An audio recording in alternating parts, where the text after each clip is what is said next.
Hello everyone, स्वागत है आप सब लोगों का पीसीएस बाई तरुण में। जैसे कि आप सभी को पता है कि हम यूपी आरओ को ध्यान में रखते हुए इस चैनल पर टेस्ट लगा रहे हैं और इस चैनल पर आज की जो हमारी टेस्ट है जीएस वर्ल्ड की होने वाली है। भारत का भूगोल, भारत के भूगोल की आज हमारी वीडियो होगी और सबसे इंपॉर्टेंट बात यहाँ पर ये होने वाली है आपकी, हम यहाँ पर मल्टीपल्स कोचों के टेस्ट को लगा रहे हैं। मेक आईएएस की, जीएस वर्ल्ड की, ध्येय आईएएस की, दृष्टि की और आपकी और भी संस्कृति आईएएस की कोचों की टेस्ट हमारी चैनल पर लग रही है। तो इसकी आपको पीडीएफ डाउनलोड करना हो, कहाँ से करेंगे? आप हमारे टेलीग्राम चैनल से कर सकते हो, क्योंकि बहुत सारे लोग कमेंट आते हैं कि सर पीडीएफ दे दो पीडीएफ। तो पीडीएफ के लिए परेशान नहीं होना है, जैसे हमारी लग जाती है तो ज्यादातर हम सारी पीडीएफ आपके चैनल पर डाल देते हैं टेलीग्राम चैनल पर। तो आज हम यहाँ पर 71 क्वेश्चन लाएंगे, क्योंकि पिछली वीडियो में हम 70 क्वेश्चन तक जो है कवर कर चुके थे। तो आज का हमारा 71 क्वेश्चन होगा। एक रिक्वेस्ट छोटी सी है, जल्दी से चैनल पे नए हो सब्सक्राइब लाइक शेयर कर लीजिए, जिससे कि नोटिफिकेशन आपको मिलता रहेगा। रात में 10 बजे लाइव आते हैं, जो कि क्लास यूपीजीके की चलती है, आप उसको भी एक बार जरूर देख लीजिएगा। पहला क्वेश्चन पर चलते हैं। जब धाराएं किसी केंद्रीय शिखर या फिर गुम्बद जैसी संरचना से अलग अलग दिशाओं में बहती हैं तो एक पैटर्न विकसित होता है, जिसे क्या कहा जाता है? तो आपने देखा होगा कि कुछ धाराएं होती हैं केंद्रीय शिखर या गुम्बद संरचना से अलग अलग दिशाओं में चलती हैं या बहती हैं, उनमें एक अलग पैटर्न विकसित हो जाता है, जिसको हम क्या कहते हैं? क्या कह रहा है? जिसको हम क्या कहते हैं? उसको हम रेडियल ड्रेनेज पैटर्न कहते हैं। क्या कहते हैं? रेडियल ड्रेनेज पैटर्न के रूप में उसको हम जानते हैं। चलिए नेक्स्ट क्वेश्चन की बात करेंगे। अमरावती, भवानी, हेमावती, काबनी आदि प्रमुख सहायक नदियां हैं। तो ये जो नदियां हैं अमरावती, भवानी, हेमावती, काबनी नदियां किसकी सहायक नदियां हैं? हम कहेंगे कावेरी नदी की सहायक नदियां हैं। किसकी? कावेरी नदी की जो है सहायक नदियां हैं। दक्षिण पश्चिम कर्नाटक राज्य के पश्चिमी घाट के ब्रह्मगिरी पहाड़ी से यह निकलती है। किसकी? ब्रह्मगिरी जो पहाड़ी है, ब्रह्मगिरी पहाड़ी से आपकी कावेरी नदी है जो निकलती है। नेक्स्ट बात कर लेते हैं क्वेश्चन की। भारतीय राज्यों में भूमि से घिरे कितने राज्य हैं जिनकी कोई अंतरराष्ट्रीय सीमा नहीं है? तो भारतीय राज्यों में भूमि से घिरे ऐसे कितने राज्य हैं जिनकी कोई अंतरराष्ट्रीय सीमा नहीं है? हम कहेंगे 5 राज्यों की कोई अंतरराष्ट्रीय सीमा नहीं है। एक एक करके नाम की बात किया है तो आप देखोगे छत्तीसगढ़ राज्य ऐसा है। नेक्स्ट बात करें आपका हरियाणा है। हरियाणा के बाद बात करें झारखंड है। झारखंड के बाद बात करें मध्य प्रदेश है और अंतिम में आपका तेलंगाना है। कौन सा है? तेलंगाना है। तो ये आपके ऐसे 5 राज्य हैं जिसकी कोई भी अंतरराष्ट्रीय सीमा साझा नहीं होती है। नेक्स्ट बात करेंगे। निम्नलिखित में से किस केंद्र शासित प्रदेश में ओंगे जनजाति के लोग रहते हैं? तो कौन सा केंद्र शासित प्रदेश जहां पर ओंगे जनजाति के लोग रहते हैं? हम कहेंगे अंडमान निकोबार द्वीप समूह में ओंगे जनजाति जो है वो पाई जाती है। चलिए नेक्स्ट क्वेश्चन की बात करेंगे। निम्नलिखित में से किस राज्य की सीमाएं मध्य प्रदेश राज्य से लगती हैं? मतलब कि कहा जा रहा है कि मध्य प्रदेश से कौन कौन सी राज्यों की सीमाएं को यहाँ पर लगने की बात कहा रही है। राज्यों की सीमाएं कौन कौन सी साझा करती हैं? आपकी बात करेंगे उत्तर पूरब में उत्तर प्रदेश लगता है, पूरब में आपका छत्तीसगढ़ लगता है, दक्षिण में आपका, इसमें दक्षिण नहीं लिखा है लेकिन साउथ में बात की जाए तो कौन सा लगता है? महाराष्ट्र लगता है। कौन सा? महाराष्ट्र लगता है। पश्चिम में कहेंगे तो वेस्ट में बात कहेंगे तो गुजरात लगता है, ध्यान रखिएगा। और हम बात करें उत्तर पश्चिम में राजस्थान लगता है। तो हमारे यहाँ पर उत्तर प्रदेश हो गया, राजस्थान हो गया और छत्तीसगढ़ जो है आपकी सीमा किससे? मध्य प्रदेश राज्य से साझा करता है, ध्यान रखिएगा। तो उत्तर में उत्तर प्रदेश, यहाँ पर राजस्थान, यहाँ पर आपका गुजरात और आपका यहाँ पर देखोगे तो आपका महाराष्ट्र और यहाँ पर देखा जाए तो छत्तीसगढ़। कौन सा? छत्तीसगढ़। तो हम कहेंगे यहाँ पर जो राज्य की सीमाएं वो आपकी मध्य प्रदेश से लगती हैं। ऑप्शन आपका बी वाला बिल्कुल करेक्ट है। नेक्स्ट बात करेंगे। निम्नलिखित में से कौन सा द्वीप समूह एक दूसरे से 10 डिग्री चैनल के द्वारा अलग होता है? ऐसा कौन सा द्वीप समूह है जो एक दूसरे से 10 डिग्री चैनल से 10 जो डिग्री होता है 10 डिग्री चैनल से अलग होता है? तो हमारा यहाँ पर जो ऑप्शन रहेगा कौन सा रहेगा? अंडमान निकोबार। अंडमान और निकोबार जो आपका है तो यहाँ पर 10 डिग्री चैनल से क्या होता है? अलग होता है, आपको ध्यान रखना है। नेक्स्ट बात करेंगे। पुडुचेरी के निम्नलिखित 4 जिलों में से कौन सा भारत के पश्चिमी तट पर स्थित है? तो यहाँ पर बात कर रहा है पुडुचेरी के निम्नलिखित ऐसे कौन से 4 जिले हैं जो भारत के पश्चिमी तट पर क्या करते हैं? स्थित है। तो यहाँ पर बात करें हम तो हम कहेंगे माही। कौन सा है? माही जो है आपका कहां पर है? भारत के पश्चिमी तट पर स्थित है माही। ठीक है, चलिए नेक्स्ट बात कर लेते हैं। यहाँ पर हम निम्नलिखित कथनों पर विचार करें और इनमें से कौन से कथन यहाँ पर सही है विचार करके बताना है। असम की सीमा भूटान एवं बांग्लादेश से लगती है, बिल्कुल करेक्ट है। पश्चिम बंगाल की सीमा भूटान एवं नेपाल से लगती है, हम कहेंगे हाँ ये भी ठीक है। मिजोरम की सीमा बांग्लादेश और म्यांमार से लगती है, हम कहेंगे बिल्कुल ठीक है। अब आप ज्योग्राफी की क्लास कर रहे हो तो सीधी सी बात है, आप समझदार हो, मैप रख के बैठे होगे तो असम की स्थिति, पश्चिम बंगाल की स्थिति और मिजोरम की स्थिति देखोगे, ये आपकी अंतरराष्ट्रीय देशों के साथ सीमा को साझा करता है। 1 2 3 आपके सारे ऑप्शन सही है, तो हम कहेंगे ए वाला करेक्ट है। कर्क रेखा के संदर्भ में विचार करें, कौन सा ऑप्शन यहाँ पर सत्य है? कर्क रेखा के बारे में सत्य कथन कौन सा है? जयपुर कर्क रेखा पर स्थित है। गलत। भारत में कर्क रेखा की सर्वाधिक लंबाई मध्य प्रदेश राज्य में है और सबसे कम लंबाई कहेंगे राजस्थान में है। हम कहेंगे हाँ बिल्कुल सही है। आप मैप में देखोगे तो आपका दूसरा वाला केवल ऑप्शन सही है। कर्क रेखा की बात करें तो 8 राज्यों से होकर गुजरती है। 8 राज्यों की बात करें तो आप कहेंगे गुजरात से प्रवेश करती है, राजस्थान से सीमा टच करती है, मध्य प्रदेश से सबसे ज्यादा, उसके बाद छत्तीसगढ़ से, उसके बाद झारखंड से, पश्चिम बंगाल से, अंतिम में त्रिपुरा और आपके मिजोरम से। ये जो आपके 8 राज्य हैं, कर्क रेखा आपकी इन जगहों से जाके सीमा साझा या इनसे गुजरती है। नेक्स्ट बात करेंगे, पश्चिमी घाट को स्थानीय तौर पर अनेक नाम दिए गए हैं। पश्चिमी घाट के स्थानीय नाम के संदर्भ में कौन सा यहाँ पर सम्मिलित है? तो पश्चिमी घाट को स्थानीय तौर पर बहुत सारे नाम दिए गए हैं, लेकिन पश्चिमी घाट के स्थानीय नाम के संदर्भ में कौन सा यहाँ पर सम्मिलित हुआ है इसकी बात कर रहा है। तो हम कहेंगे जो महाराष्ट्र है सह्याद्री, बिल्कुल ठीक है। दूसरा है कर्नाटक अन्नामलाई, नहीं कर्नाटक अन्नामलाई में नहीं है, आपका कर्नाटक में नहीं रहेगा, ये आपका केरल में रहेगा। कहां पर रहेगा? केरल में रहेगा। तो दूसरा वाला आपका क्या है? गलत है। केरल में कार्डमम इलायची ठीक है, तमिलनाडु में नीलगिरी भी ठीक है। तो पहला तीसरा चौथा हमारा सही है। तो पहला तीसरा चौथा डी वाला सही लगेगा, क्योंकि आपका जो कर्नाटक में है वो अन्नामलाई नहीं है, आपकी केरल में आपका अन्नामलाई है, आपको ध्यान रखना है। नेक्स्ट बात करेंगे, जननांकिकी लाभांश किसे निर्दिष्ट करता है? जननांकी लाभांश किसको निर्दिष्ट करता है? तो किसी जनसंख्या की तरुण आयु संरचना को जननांकी लाभांश जो है आपको क्या करता है? निर्दिष्ट या दर्शाता है। बात करते हैं नेक्स्ट क्वेश्चन की। ये पवनें तिब्बत के पठार के समानांतर हिमालय के उत्तर में एशिया महाद्वीप पर चलती हैं। तिब्बत की उच्च भूमि इन पवनों के प्रवाह मार्गों के अवरोधक का काम करती हैं, जिसके परिणाम स्वरूप ये पवनें 2 भागों में बढ़ जाती हैं। इनकी एक शाखा तिब्बत के पठार के उत्तर में, दूसरी शाखा हिमालय के दक्षिण पूर्व में बहती है। उपयुक्त में से किसके बारे में कहा जा रहा है? मान लो आपके तिब्बत का पठार है, क्या है? तिब्बत का प्लेटू है, और ये मान लो आपका क्या है? हिमालय पर्वत श्रेणी है। तो ये कह रहा है कि जो भैया एक जो विंड है आपकी, एक विंड आपकी कहां पर? ये आपकी तिब्बत में चलती है, और दूसरी जो विंड आपकी है वो हिमालय से गुजरती है। तो ये जो बात कर रहा है किस चीज की बात कर रहा है? तो हम ये बात कहेंगे ये पश्चिमी जेट विक्षोभ की बात कर रहा है। किसकी? पश्चिमी जेट विक्षोभ की जो है पूरी वार्तालाप यहाँ पर की जा रही है। चलिए नेक्स्ट क्वेश्चन की तरफ बढ़ेंगे। चैनल पर आप लोग अभी तक नए हो, सब्सक्राइब लाइक शेयर नहीं किया कर लीजिएगा, अच्छा लगता है, मोटिवेशन मिलता है। साथ में चीज और भी हमारा ऐप आ चुका है, यूपीएससी नट नाम है, उस पर आप लोग मल्टीपल कोर्सेज को ज्वाइन कर सकते हो, जैसे टेस्ट सीरीज को ज्वाइन कर सकते हो। टेस्ट सीरीज के अलावा बात करें तो हमने यहाँ पर most popular quick revision reminder नाम से हमने यहाँ पर आपको एक कोर्स लॉन्च किया हुआ है, जो कि पीडीएफ फॉर्म में आप उसको एक बार देख सकते हो, और करंट अफेयर सेशन चल रहा है उसको भी आप लोग जरूर देख सकते हो। तो यूपीएससी नट नाम से आपको प्ले स्टोर पर सर्च कर लेना है, ऐप मिल जाएगा, या फिर डिस्क्रिप्शन में लिंक दे दिया वहां से भी डाउनलोड कर सकते हो। क्वेश्चन की बात करेंगे, एक तरफ खनिज जमाव है और तरफ राज्य है, कौन सा खनिज जमाव किस राज्य में पाया जाता है? जिप्सम आपका राजस्थान से संबंधित है, ग्रेफाइट आपका अरुणाचल प्रदेश से संबंधित है, फ्लूओर स्पायर की बात की गुजरात से संबंधित है, और निकेल आपका उड़ीसा राज्य से संबंधित है। ऑप्शन आपका यहाँ पर सी वाला यहाँ पर बिल्कुल करेक्ट हो जाता है। नेक्स्ट बात करेंगे, निम्नलिखित भारतीय राज्यों पर विचार करें। और भारत की कुल जनसंख्या 2011 की जनगणना के आधार पर राज्यों की जनसंख्या के प्रतिशत के आधार पर राज्यों का आरोही क्रम में कौन सा स्थान रहेगा? तो यहाँ पर आरोही क्रम में बताना है ना। तो आरोही क्रम में सबसे पहले यहाँ पर कौन सा आएगा? हरियाणा आएगा। तो हरियाणा आ गया। हरियाणा के बाद कौन सा आएगा? हम कहेंगे हरियाणा के बाद आपका राजस्थान आ जाएगा, राजस्थान के बाद मध्य प्रदेश आ जाएगा, और अंतिम में आपका बिहार आ जाएगा। तो आपका जो ऑप्शन यहाँ पर रहेगा बी वाला करेक्ट रहेगा। 4 2 3 1 इस तरीके से रहेगा।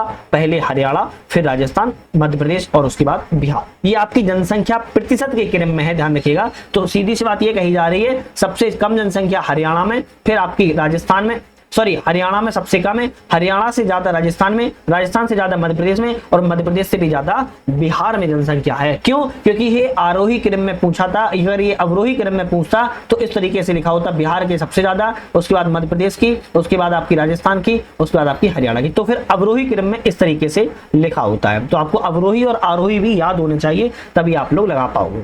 नेक्स्ट आता है, एक तरफ क्षेत्र है और स्थानांतरित खेती है, कौन से क्षेत्र में किस तरीके की खेती होती है?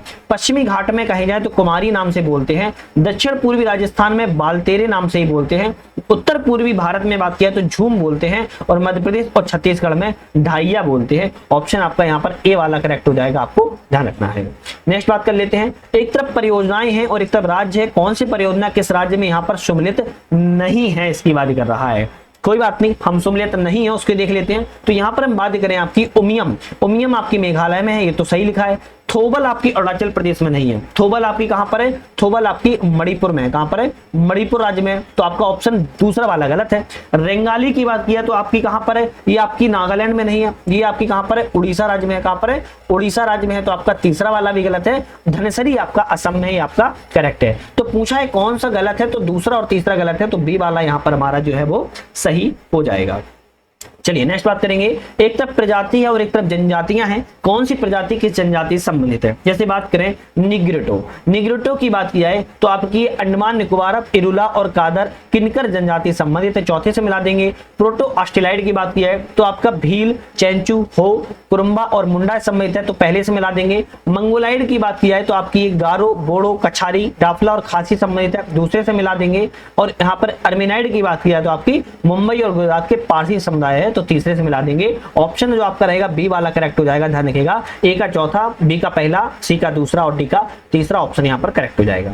नेक्स्ट क्वेश्चन की बात करेंगे। निम्नलिखित राज्यों में से किस राज्य की ग्रामीण जनसंख्या प्रतिशत में सर्वाधिक है? तो ऐसा कौन सा राज्य जिसकी ग्रामीण जनसंख्या जो है सबसे ज्यादा प्रतिशत के रूप में है? हम कहेंगे बिहार की जनसंख्या। और किसके आधार पर बताया जा रहा है? 2011 की जनगणना के आधार पर बताया जा रहा है। बिहार की लगभग 88.71% जनसंख्या आपकी ग्रामीण है। उड़ीसा की बात करें तो 83.31% आपकी ग्रामीण है। आपकी बात करें उत्तर प्रदेश की तो 77.73% आपकी ग्रामीण है। महाराष्ट्र की बात किया तो 54.78% आपकी ग्रामीण है। ध्यान रखना है, सबसे ज्यादा आपकी बिहार की जनसंख्या आपकी ग्रामीण है।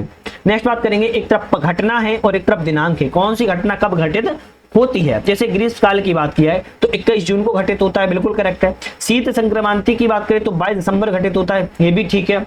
बसंत विषुव की बात करिए तो 21 मार्च को होता है। ये कब होता है? ये आपकी 21 मार्च को होता है बसंत विषुव। और शरद ऋतु आपका 23 दिसंबर को होता है। तो ये एक दूसरे से मिले हुए हैं। ऑप्शन आपका यहाँ पर रहेगा बी वाला, ए का पहला, बी का दूसरा, सी का चौथा और डी का तीसरा ऑप्शन यहाँ पर आपका बिल्कुल करेक्ट हो जाता है। नेक्स्ट बात करेंगे, इंपोर्टेंट क्वेश्चन आ गया है। वायुमंडल की निम्नलिखित परतों को पृथ्वी की सतह से ऊर्ध्वाधर व्यवस्थित करें। तो वायुमंडल की परतें हैं, उनको पृथ्वी की सतह से ऊर्ध्वाधर क्रम में व्यवस्थित करना है। जैसे व्यवस्थित करें, सबसे पहले कौन सा आएगा? क्षोभ मंडल आएगा। उसके बाद कौन सा आएगा? समताप मंडल आता है। उसके बाद बात किया है तो मध्य मंडल आएगा और अंतिम में आपका महामंडल आएगा। तो ऑप्शन रहेगा आपका दूसरा, तीसरा, पहला। तो दूसरा, तीसरा, पहला और चौथा सी वाला यहाँ पर आपका जो हो जाएगा करेक्ट हो जाएगा।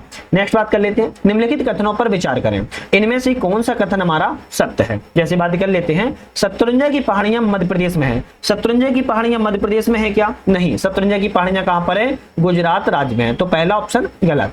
शेषाचलम पहाड़ियां तेलंगाना में है। तो शेषाचलम की पहाड़ियां की बात किया, क्या ये आपकी तेलंगाना में? तो ये भी गलत। ये आपकी कहां पर है? आंध्र प्रदेश में है। तो हम कहेंगे ना तो पहला सही है, ना ही हमारा ऑप्शन दूसरा वाला यहाँ पर सही है। चलिए नेक्स्ट बात करेंगे। सुहागी बरवा वन्यजीव प्राणी अभ्यारण्य उत्तर प्रदेश के किस जिले में स्थित है? तो सुहागी बरवा वन्यजीव अभ्यारण्य की बात कर रहा है, उत्तर प्रदेश के किस जिले में है? तो हम कहेंगे महाराजगंज जिले, महाराजगंज जिले में है। ध्यान रखिएगा। नेक्स्ट बात करेंगे, मानसून आगमन एवं प्रस्थान की तिथियों को उनकी संभावित तिथियों के आधार पर बताइए कब मानसून का आगमन होता है। और ये तिथि होती हैं लगभग संभावित होती हैं। कन्याकुमारी, अगरतला, आइजोल में मानसून आगमन की तिथि क्या है? तो हम कहेंगे 1 जून है। क्या है? 1 जून है। अमृतसर, गंगानगर, फिरोजपुर, जोधपुर मानसून के आगमन की तिथि क्या है? तो हम कहेंगे यहाँ पर 1 जुलाई है। कितनी है? 1 जुलाई है। बेंगलुरु, तिरुवनंतपुरम से मानसून लौटने की तिथि क्या है? अब ये लौटने की तिथि पूछ लिया तो 1 सितंबर है। कब है? 1 सितंबर है। अमृतसर, गंगानगर, फिरोजपुर, धौलपुर से मानसून की लौटने की तिथि क्या है? अंतिम में एक ही ऑप्शन बचेगा, तो हम कहेंगे 1 नवंबर है। आपको ये चीज ध्यान रखना है। ऑप्शन जो रहेगा आपका यहाँ पर दूसरा वाला करेक्ट हो जाएगा। वैसे तो ऑप्शन की जरूरत नहीं है, मैंने यहाँ पर सारे सामने ही लिख दिए हैं, ध्यान रखिएगा। चलिए नेक्स्ट बात करेंगे। निम्नलिखित में से कौन सा सम्मिलित यहाँ पर है? एक तरफ क्षेत्र है और एक तरफ खनिज है। कौन सा यहाँ पर जो खनिज और क्षेत्र है वो सम्मिलित है? जैसे बात करें हम यहाँ पर, तो यहाँ पर बात की जाए सम्मिलित कौन सा है? तो फुटका पहाड़, जो फुटका पहाड़ है जो आपका बॉक्साइड के लिए जाना जाता है, तो केवल आपका सी वाला ऑप्शन जो है वो यहाँ पर सही है। जबकि क्योंझर की बात किया है तो क्योंझर जो आपका है यहाँ पर मैग्नीज के लिए जाना जाता है। रंगपू की बात करें तो आपका तांबा के लिए जाना जाता है। किसके लिए? रंगपू आपका तांबा के लिए जाना जाता है, क्योंझर आपका मैग्नीज के लिए जाना जाता है। और दरीबा की अगर बात करें, दरीबा आपका लोहा के लिए नहीं, दरीबा भी आपका तांबा के लिए जाना जाता है। वहां पर तांबा के लिए जाना जाता है। तो क्योंझर की बात करें कहां पर है? उड़ीसा राज्य में है। रंगपू की बात करें कहां पर है, सिक्किम राज्य में है, ध्यान रखिएगा। और हम बात करें अगर हम यहाँ पर फुटका पहाड़ की, फुटका पहाड़ आपका कहां पर है, छत्तीसगढ़ राज्य में है। और दरीबा की बात करें तो ये राजस्थान राज्य में। तो ये भी आप थोड़ा याद कर लीजिए। मसालों का बागान कहा जाने वाला राज्य कौन सा है? भाई मसालों का बागान किस राज्य को कहा जाता है? केरल राज्य को कहा जाता है। किस राज्य को? केरल राज्य को कहा जाता है। निम्नलिखित नदियों पर विचार करें, उपयुक्त में से कौन सी नदियां पूर्वी घाट से निकलती हैं? तो कुछ नदियां हैं और कहा जा रहा है कि पूर्वी घाट से कौन सी नदियां जो है निकलती हैं। तो पूर्वी घाट से यहाँ पर दो नदियां ऐसी दिख रही हैं जो पूर्वी घाट से निकलती हैं, नागावली और दूसरा आपका वंशधारा। नागावली और वंशधारा आपकी कौन सी है? पूर्वी घाट से निकलती हैं। ऑप्शन जो रहेगा आपका बी वाला यहाँ पर करेक्ट हो जाएगा, ये पूर्वी घाट से नदियां निकलती हैं। नेक्स्ट बात करेंगे, निम्नलिखित कथनों पर विचार करें, इनमें से कौन सा ऑप्शन आपका सही है? विचार कर लेते हैं। तो छोटा नागपुर के पठार को भारत का रुर प्रदेश कहते हैं। क्या कहते हैं? रुर प्रदेश कहते हैं, क्योंकि यहाँ खनिज संसाधन विपुल भंडार पाए जाते हैं। बिल्कुल करेक्ट है। दूसरा कहता है कर्नाटक पठार की चट्टानें आग्नेय अथवा रवेदार हैं, इसमें कहीं भी प्राचीन जीवाश्म नहीं पाए जाते हैं। हम कहेंगे यही भी सही है, क्योंकि यहाँ प्राचीन जीवाश्म नहीं पाए जाते। पहला और दूसरा दोनों ही ऑप्शन सही रहेंगे, तो सी वाले पे हम टिक जो है कर देंगे। नेक्स्ट क्वेश्चन की बात करेंगे, अंटार्कटिका में अनुसंधान करने के लिए भारत सरकार के द्वारा प्रथम अनुसंधान केंद्र का नाम क्या है? तो प्रथम अनुसंधान केंद्र की बात करें क्या है? दक्षिण गंगोत्री नाम है, जिसको ध्यान रखिएगा आपका दक्षिण गंगोत्री को कब 1983-84 में यहां पर स्थापित किया गया था। और एक चीज और ध्यान रखना है, भारत में के द्वारा अंटार्कटिका में 3 केंद्र चलाए जा रहे हैं। एक तो आपका हो गया दक्षिण गंगोत्री, दूसरा आपका हो जाएगा मैत्री। क्या हो जाएगा? मैत्री हो जाएगा। इसकी स्थापना 1988 की समथिंग की गई थी। और तीसरा आपका यहाँ पर भारती है, जिसकी स्थापना 2012 में की गई है। तो बाकी 3 भी और भी है इसी में, लेकिन आपको वो याद रखना है पहला कौन सा है, ये आपको याद रखना है। नेक्स्ट बात करेंगे, एक तरफ नदी है और एक तरफ सहायक नदी है। बात कर रहा है कि यहाँ पर कौन सी नदी कौन सी सहायक नदी से संबंधित है। जैसे घाघरा की बात करें राप्ती, कोशी की बात किया है अरुण, सोन की बात किया है रिहन, दामोदर की बात किया है तो बराकर। हमारा ऑप्शन डी वाला रहेगा, सभी नदियां यहाँ पर सही सम्मिलित हैं। 100वें नंबर की क्वेश्चन की बात करेंगे, पर्यटन स्थल है और राज्य है। कौन सा पर्यटन स्थल किस राज्य में स्थित है? चक्राता की बात करें आपका उत्तराखंड में है। हफलांग की बात किया तो आपका असम में है। कालिम्पोंग की बात किया तो पश्चिम बंगाल में है। कुफरी आपका हिमाचल प्रदेश में है। आपका ऑप्शन यहाँ पर सी वाला रहेगा और सारी डेस्टिनेशन आप घूमने के लिए जा सकते हो।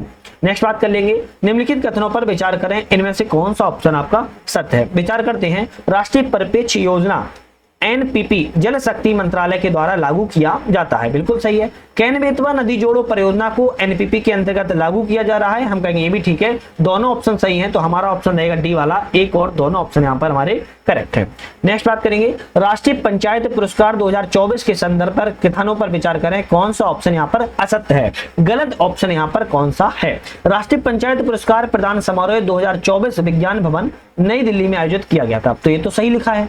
इसके तहत सर्वश्रेष्ठ ग्राम पंचायत प्रथम पुरस्कार जो है मान्या चिवाड़ी को दिया गया है। हम कहेंगे भी ठीक है। पूछा था यहाँ पर गलत कौन सा है, तो हम कहेंगे यहाँ पर ना तो पहला गलत है ना ही दूसरा गलत है, क्योंकि दोनों ऑप्शन जो है यहाँ पर हमारे करेक्ट है। कैसे हैं? दोनों ऑप्शन हमारे करेक्ट है। चलिए नेक्स्ट क्वेश्चन तो पढ़ेंगे, निम्नलिखित कथनों पर विचार करें, इनमें से कौन सा ऑप्शन हमारा सही है? विचार कर लेते हैं। हाल ही में कोनेरू हम्पी दो बार विश्व रैपिड शतरंज खिताब जीतने वाली पहली भारतीय बनी है। बिल्कुल ठीक है। डी गोकेश विश्व शतरंज चैंपियनशिप बनने वाले विश्वनाथन आनंद के बाद दूसरे भारतीय हैं। हम कहेंगे बिल्कुल ठीक है। तो आपको दोनों के नाम याद रख लेना है, सबसे पहले विश्वनाथन आनंद थे और दूसरे नंबर पर डी गोकेश थे। तो ये शतरंज के चैंपियनशिप है। दोनों ऑप्शन आपके करेक्ट है, तो 1-2 दोनों ऑप्शन पे टिक हम कर देंगे। नेक्स्ट बात करेंगे, किस देश ने दिसंबर 2024 में भारतीय प्रधानमंत्री नरेंद्र मोदी को अपने सर्वोच्च नागरिक सम्मान द ऑर्डर ऑफ मुबारक अल कबीर से सम्मानित किया है? तो कौन से देश ने किया है? कुवैत देश ने दिया हुआ है। नेक्स्ट आता है, भारत वन स्थिति रिपोर्ट 2023 के संदर्भ पर विचार करें, इनमें से कौन सा ऑप्शन आपका सत्य है? तो भारत वन स्थिति रिपोर्ट 2023 के बारे में कह रहा है, वर्तमान आकलन के अनुसार कुल वन और वृक्षावरण 8,27,357 वर्ग किलोमीटर है, जो देश के भौगोलिक क्षेत्र का 25.17% है। बिल्कुल सही है। वनावरण क्षेत्रफल लगभग 7,15,343 वर्ग किलोमीटर है, 31.76% में, जबकि वृक्ष आवरण का क्षेत्रफल 1,12,014 वर्ग किलोमीटर है, प्रतिशत में 3.41% है। बिल्कुल करेक्ट है। 2021 की तुलना में देश में कुल वन और वृक्ष आवरण में 1445 वर्ग किलोमीटर की वृद्धि यहाँ पर की गई है। तीसरा वाला भी करेक्ट है, तो बी वाला हमारा ऑप्शन रहेगा। 1, 2, 3 तीनों ऑप्शन हमारे सही हैं।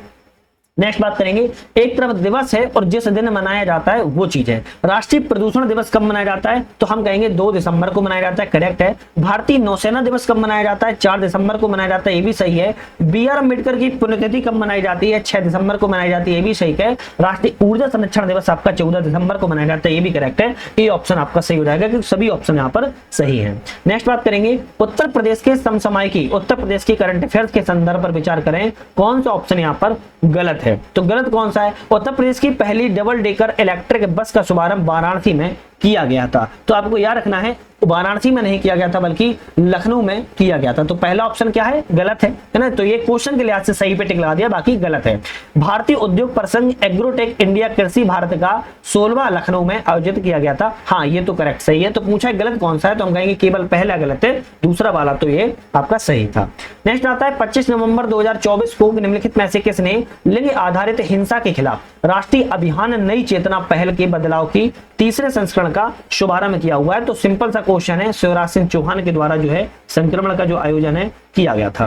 नेक्स्ट बात करेंगे, निम्नलिखित में से कौन सा कथन सही है, तो सही उत्तर का चयन कीजिए। देखते हैं, भारतीय राष्ट्रीय साइबर सुरक्षा अभ्यास भारत एनसीएक्स 2024 का आयोजन 18 से 29 नवंबर 2024 के मध्य नई दिल्ली में किया गया था, बिल्कुल करेक्ट है। भारत एनसीएक्स का आयोजन राष्ट्रीय सुरक्षा परिषद सचिवालय के द्वारा राष्ट्रीय रक्षा विश्वविद्यालय के सहयोग से किया गया है, दोनों कथन सही हैं, तो हम कहेंगे डी वाला यहाँ पर करेक्ट हो जाता है। नेक्स्ट बात करेंगे, निम्नलिखित में से प्रमुख हस्तियों की उनकी मृत्यु की घटनाओं पर विचार करें और उनको एक कार्यक्रम में व्यवस्थित करें, सबसे पहले से प्रारंभ करते हुए आखिरी गतिविधि तक बताना है, सबसे पहले किसकी मृत्यु हुई और आखिरी में किसकी हुई। तो सबसे पहले रतन टाटा की देखने को मिलती है। रतन टाटा की कब हुई थी, तो अक्टूबर 2024 में हुई थी। कब हुई थी, अक्टूबर 2024 में हो गई थी। उसके बाद बात करें तो किसकी हुई है, आपकी हम बात करेंगे यहाँ पर शरद सिन्हा की हुई है। शरद सिन्हा की कब हुई थी अगर बात करें, तो शरद सिन्हा जी की मृत्यु है आपकी, एक मिनट, शरद सिन्हा की मृत्यु आपकी नवंबर 2024 में हुई थी। कब हुई थी, नवंबर 2024 में हुई थी। उसके बाद बात की जाए किसकी हुई है, तो उसके बाद करेंगे हम जाकिर हुसैन की हुई है। जाकिर हुसैन की कब हुई है, तो इनकी दिसंबर में 2024 में हुई थी। अंतिम में मनमोहन सिंह की हुई है, मनमोहन सिंह की आपकी दिसंबर में ही, मतलब कि 15 दिसंबर को हुई थी इनकी और 27 दिसंबर को हुई मनमोहन सिंह की 2024 में ही। तो आपका जो ऑप्शन यहाँ पर रहेगा दूसरा वाला करेक्ट रहेगा। चौथे नंबर पर सबसे पहले रतन टाटा की, फिर आपकी उसके बाद किसकी हुई है, शारदा सिन्हा की, फिर जाकिर हुसैन और अंतिम में मनमोहन सिंह की। नेक्स्ट बात करेंगे, पूर्व प्रधानमंत्री मनमोहन सिंह के संदर्भ पर विचार करें, यहाँ पर कौन सा कथन सत्य है। बड़ा लंबा क्वेश्चन लिखा हुआ है, देख लेते हैं कौन सा कथन सत्य है। बात करेंगे, डॉक्टर मनमोहन सिंह ने योजना आयोग के उपाध्यक्ष, भारतीय रिजर्व बैंक के अध्यक्ष, विश्वविद्यालय अनुदान आयोग के अध्यक्ष के रूप में कार्य किया था, बिल्कुल ठीक है। डॉक्टर मनमोहन सिंह ने 1991 और 97 तक भारत के वित्त मंत्री के रूप में कार्य किया, तो भाई ये तो गलत है क्योंकि 1991 से लेकर 1996 तक उन्होंने वित्त मंत्री के रूप में कार्य किया था, ना कि 1997 तक। दूसरा वाला गलत है। डॉक्टर मनमोहन सिंह भारतीय संसद में लोकसभा की कभी सदस्य नहीं रहे, बिल्कुल करेक्ट है। भारत में निर्यात, आत्मनिर्भरता और विकास की संभावनाएं उनकी प्रमुख पुस्तक है, हम कहेंगे ये भी ठीक है। तो पहला तीसरा चौथा सही है, बी ऑप्शन हमारा यहाँ पर करेक्ट हो जाएगा। नेक्स्ट बात करेंगे, निम्नलिखित कथनों पर विचार करें, उपयुक्त में से कौन सा सही उत्तर है। तो कौन सा विचार करना है, भारत को 2024 से 26 तक की अवधि के लिए अंतरराष्ट्रीय सौर गठबंधन का अध्यक्ष जो है चुना गया है। तो भारत को चुना गया है 2024 से 26 तक के लिए, किसका, आईएसए का, इंटरनेशनल सोलर अलायंस का, बिल्कुल ठीक। 20 से 21 नवंबर 2024 के बाद प्रधानमंत्री नरेंद्र मोदी ने गुआना की आधिकारिक यात्रा को किया था, तो हम कहेंगे दोनों ऑप्शन सही है, तो डी वाला यहाँ पर भी करेक्ट हो जाएगा। नेक्स्ट बढ़ते हैं, संयुक्त राष्ट्र मानव बस्ती कार्यक्रम यूएन हैबिटेट के द्वारा आयोजित विश्व शहरी फोरम का 12वां सत्र 4 से 18 नवंबर 2024 को कहां पर किया गया, ऑप्शन रहेगा काहिरा में किया गया, मिस्र की राजधानी काहिरा में किया गया था। भारत में अंतरिक्ष आधारित परिसंपत्तियों एवं सेवाओं पर बढ़ते खतरों से निपटने के लिए एकीकृत रक्षा कार्मिक मुख्यालय की रक्षा अंतरिक्ष एजेंसी के द्वारा 11 से 13 नवंबर 2024 तक पहला 3 दिवसीय आकाशीय अभ्यास अंतरिक्ष अभ्यास 2024 कहां पर आयोजित किया गया है, हमारा ऑप्शन रहेगा नई दिल्ली में आयोजन जो है किया गया था। नेक्स्ट बात कर लेते हैं, हॉकी इंडिया लीग 2024-25 का आयोजन कहां पर किया गया। हॉकी इंडिया लीग 2024-25 का आयोजन की बात कर रहा है आपका राउरकेला में किया गया था। पीएम विद्यालक्ष्मी कार्यक्रम के बारे में बात कर रहा है, कौन सा यहाँ पर सही नहीं है। तो पीएम विद्यालक्ष्मी कार्यक्रम के बारे में कौन सा सही नहीं है, चलिए देखते हैं। 6 नवंबर 2024 को केंद्रीय मंत्रिमंडल ने मेधावी छात्रों को उच्च शिक्षा प्राप्त करने में वित्तीय सहायता प्रदान करने के लिए केंद्रीय क्षेत्र की एक नई योजना पीएम लक्ष्मी योजना को मंजूरी दी। बिल्कुल करेक्ट है। पीएम विद्यालक्ष्मी योजना राष्ट्रीय शिक्षा नीति 2020 के तहत एक प्रमुख पहल है, हम कहेंगे ये भी ठीक लिखा है। इस योजना के तहत हर साल 5 लाख छात्रों को ब्याज अनुदान जो है वो सहायता दी जाती है। क्या ये सही है? नहीं, ये तो गलत हो जाएगा, क्योंकि 1 लाख छात्रों को दी जाती है, ना कि यहाँ पर 5 लाख छात्रों को। तो सी वाला ऑप्शन गलत है। इसके तहत 24-25 से 30-31 के दौरान 3600 करोड़ रुपए के लिए परव्यय को किया गया है, तो ये भी ठीक है। तो केवल आपको ऑप्शन कौन सा, सी वाला गलत है, वही ऑप्शन यहाँ पर आपका सही हो जाएगा। निम्नलिखित कथनों पर विचार करें, उनमें से कौन सा कथन उत्तर आपका सही है। चलिए विचार कर लेते हैं कौन सा सही है। 17वां स्मार्ट इंडिया हैकाथॉन जो आपका 1 से लेकर 10 दिसंबर 2024 को देश भर में 101 केंद्रों पर आयोजित किया गया था। क्या ये सही है? नहीं भाई, ये गलत है। क्यों? क्योंकि 11 दिसंबर 2024 को हुआ था, ध्यान रखिएगा। 51 केंद्रों पर इसको आयोजन जो किया गया था, तो पहला गलत हो गया। SIH एक राष्ट्रव्यापी पहल है और इसका उद्देश्य छात्रों को दैनिक जीवन में आने वाली गंभीर समस्याओं को हल करने के लिए मंच प्रदान करने हेतु उत्पाद नवाचार, समस्या समाधान, मानसिकता की संस्कृति को विकसित करना है। केवल दूसरा वाला सही है, तो हम कहेंगे बी वाला ऑप्शन यहाँ पर करेक्ट हो जाएगा। चलिए नेक्स्ट क्वेश्चन की बात कर लेते हैं। SpaDeX mission, very important. SpaDeX mission के बारे में विचार करें, कौन सा ऑप्शन यहाँ पर करेक्ट है। चलिए बात करते हैं स्पेडेक्स मिशन के बारे में। बात करें, इसे 30 दिसंबर 2024 को श्रीहरिकोटा से PSLV C65 के द्वारा प्रक्षेपित किया गया था। तो आपको ध्यान रखना है, 30 दिसंबर 2024 को श्रीहरिकोटा से PSLV C65 से नहीं C60 से इसको प्रक्षेपित किया गया था, तो पहला गलत हो गया। इसका प्राथमिक लक्ष्य बाह्य अंतरिक्ष की खोज करना है, तो इसका प्राथमिक लक्ष्य डॉकिंग के लिए प्रौद्योगिकी का प्रयोग करना था, तो ये भी गलत हो जाएगा। तो ना तो पहला सही है, ना ही दूसरा ऑप्शन हमारा सही है। 29 दिसंबर 2024 को निम्नलिखित में से किस देश में हुई प्लेन दुर्घटना से 179 लोगों की मृत्यु हो गई है। तो 29 दिसंबर 2024 को हुई थी 179 लोगों की मृत्यु किस प्लेन दुर्घटना से हुई थी, तो हम कहेंगे दक्षिण कोरिया के प्लेन दुर्घटना से हो गई थी। कहां से? दक्षिण कोरिया के। और कौन सा एयरपोर्ट था? तो मुआन एयरपोर्ट पर जेजू एयर विमान था जो कि क्रैश हो गया था, और वर्तमान में अभी एयर इंडिया के विमान क्रैश हो चुका है, इसको भी थोड़ा देख लेना। दिसंबर 2024 के किस देश ने 16 वर्ष के कम उम्र के बच्चों के लिए सोशल मीडिया पर पूरी तरह से प्रतिबंध लगा दिया है? तो आपका है ऑस्ट्रेलिया देश के द्वारा पूर्ण प्रतिबंध लगा दिया गया है।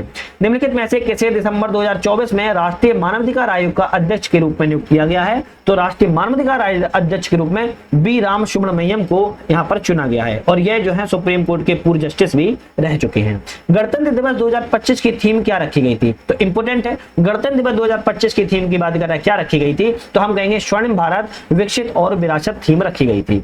महिला कबड्डी विश्व कप 2025 कहां पर आयोजित किया गया था? तो महिला कबड्डी जो विश्व कप आपका है बिहार राज्य में जो है आयोजन जो है किया गया था। निम्नलिखित में से कौन सा यहाँ पर सही नहीं है, गलत कौन सा, इन चारों ऑप्शनों में वो हमें करना है। 55 में जीएसटी काउंसिल की मीटिंग जैसलमेर में की गई, बिल्कुल सही है। 22 दिसंबर को राष्ट्रीय गणतंत्र दिवस मनाया जाता है, ये भी सही है। डिंगा डिंगा नामक बीमारी नाइजर में फैली है, तो डिंगा डिंगा नामक जो बीमारी है नाइजर में नहीं फैली है, आपकी युगांडा देश में फैली थी, तो सी ऑप्शन आपका यहाँ पर गलत है, वही सही हो जाएगा। संयुक्त राज्य अमेरिका ने वर्ष 2035 तक ग्रीन हाउस गैस को 61% कम करने का लक्ष्य रखा है, हम कहेंगे ये भी करेक्ट आंसर है। नेक्स्ट बात करेंगे, निम्नलिखित में से कौन सा कथन आपका सत्य है? सत्य कथन बताना है। ट्रेवल एवं टूरिज्म डेवलपमेंट इंडेक्स 2024 में भारत को 40वां स्थान मिला हुआ है। ध्यान रखना है, भारत इसमें 10वें स्थान पर है। कौन से? 10वें स्थान पर है, तो गलत हो गया। जलवायु परिवर्तन सूचकांक 2025 में भारत 11वें स्थान पर है, तो अरे सॉरी ट्रेवल एवं टूरिज्म डेवलपमेंट में भारत आपको 39वें स्थान पर है, 39वें स्थान पर है, 39 स्थान पर है। और जलवायु परिवर्तन प्रदर्शन सूचकांक 2025 में भारत की बात करें तो 10वें स्थान पर है। बस जलवायु परिवर्तन 10वें स्थान पर है, ट्रेवल टूरिज्म इंडेक्स में आपका 39वें स्थान पर है, तो ना तो पहला सही है ना ही दूसरा सही है, तो हमारा डी वाला रहेगा, कोई ऑप्शन सही नहीं है। बात करेंगे 19 दिसंबर 2024 को भारत ने किस देश के साथ मिलकर दिल्ली में युग योगीन भारत नामक राष्ट्रीय संग्रहालय स्थापित करने का समझौता किया हुआ है? तो युग योगीन भारत राष्ट्रीय संग्रहालय स्थापित करने का समझौता कहां पर किया है? हम कहेंगे फ्रांस में किया हुआ। किसके साथ किया है? फ्रांस के साथ किया था। साहित्य अकादमी पुरस्कार 2024 के बारे में कौन सा यहाँ पर सही नहीं है? तो साहित्य अकादमी के बारे में कह रहा है, कौन सा ऑप्शन सही नहीं है, देखते हैं। हिंदी कवयित्री गगन गिल को उनकी कविता में जब तक मैं आई बाहर के लिए पुरस्कार दिया गया है, बिल्कुल करेक्ट है। अंग्रेजी लेखिका ईस्टर्न कीर को उनके उपन्यास स्पिरिट नाइट्स के लिए सम्मानित किया गया है, ये भी ठीक है। विजेताओं को किसी प्रकार की आर्थिक राशि नहीं दी जाती, तो ये तो गलत लिखा है। नारायण जी को उनके बाल कथा संग्रह अनार के लिए साहित्य अकादमी बाल पुरस्कार दिया गया है। तो विजेताओं को बात की जाए तो हमको याद रखना है राशि दी जाती है, क्या राशि यहाँ पर दी जाती है, तो आपको यहाँ पर क्या कहना है, सी वाला ऑप्शन आपका यहाँ पर गलत है, क्योंकि 1 लाख रुपए तक यहाँ पर राशि को पुरस्कार के रूप में दिया जाता है। भारत के नियंत्रक महालेखा परीक्षक सीएजी के क्रम में बताइए कौन सा यहाँ पर सही है। तो सीएजी का क्रम के संजय मूर्ति आपके कौन से नंबर पर थे, तो के संजय मूर्ति की बात की है, के संजय मूर्ति आपके 15वें नंबर पर थे। गिरीश चंद्र मुर्मू की बात करें आपके कौन से नंबर पर, 14वें नंबर पर थे। और राजीव की बात की जाए, राजीव महेश्वरी की, तो 13वें नंबर पर थे। तो हमारा ऑप्शन जो रहेगा वो सी वाला रहेगा, के संजय मूर्ति 15वें नंबर पर, गिरीश चंद्र मुर्मू 14वें नंबर पर, राजीव महेश्वरी आपके 13वें नंबर पर थे। नेक्स्ट आता है वर्ष 2024 का बुकर पुरस्कार किसे दिया गया है। 2024 का बुकर पुरस्कार की बात कर रहा है सामंथा हार्वे जी को दिया गया था। अंतिम क्वेश्चन की बात करेंगे, निम्नलिखित कथनों पर विचार करें कौन सा यहाँ पर कथन जो है सही है। तो अंतिम क्वेश्चन में बात करें तो 10 से 18 नवंबर 2024 के मध्य भारतीय सशस्त्र बलों ने अरुणाचल प्रदेश में के मेचुका में पूर्वी परिहार नामक त्रिसेवा अभ्यास का संपन्न जो है की थी। बिल्कुल करेक्ट है। भारत अमेरिका संयुक्त रूप से विशेष पल ब्रिज परिहार का 15वां संस्करण 2 से 23 नवंबर 2024 को उमरोई मेघालय में किया गया है। तो आपको ध्यान रखना है, तो आपका ये वाला गलत है। भारत अमेरिका के बीच में 15वां संस्करण किया गया था 2 से 22 नवंबर के बीच में। कब किया गया था, 2 से 22 नवंबर के बीच में किया गया था अमेरिका के ऑर्चर्ड कॉन्वेंट ट्रेनिंग सेंटर में। तो ये अमेरिका में हुआ था, ना कि भारत में हुआ था। कहां पर, यूएसए में हुआ था। तो दूसरा गलत है, केवल आपका ऑप्शन पहला वाला सही है। तो 130 तक हमने कर दिए हैं, बाकी 10 क्वेश्चन क्यों नहीं करेंगे, मैथ रीजनिंग के हैं, जो कि हम अलग एक वीडियो में करवाएंगे, वो आपको सारी चीजें मिल जाएंगी। तो आज हमने यहाँ पर अपने जीएस वर्ल्ड के क्वेश्चनों की बात कर ली है, इस सीरीज को पूरा समाप्त कर लिया है। कि सीरीज की बात किया तो इंडियन ज्योग्राफी के यहाँ पर क्वेश्चन थे। अब हम यहाँ पर जो नेक्स्ट वीडियो हमारी आएगी जीएस वर्ल्ड की, वो हम वर्ल्ड ज्योग्राफी की बात करेंगे। किसकी बात करेंगे, वर्ल्ड ज्योग्राफी की, विश्व के भूगोल की बात करेंगे, जो कि बहुत मोस्ट इंपोर्टेंट रहती है। लगभग 5 क्वेश्चन तो आते ही आते हैं। तो चैनल पर नए थे, सब्सक्राइब लाइक शेयर करके बेल आइकन प्रेस कर लेना है। साथ में हमारा ऐप यूपीएससी नेट जो आ चुका है, इसको डाउनलोड करके आपको मल्टीपल्स आपको कोर्सेस है वहां पर ज्वाइन जरूर कर लीजिएगा। वीडियो पर बने रहने के लिए आप सभी का बहुत बहुत धन्यवाद।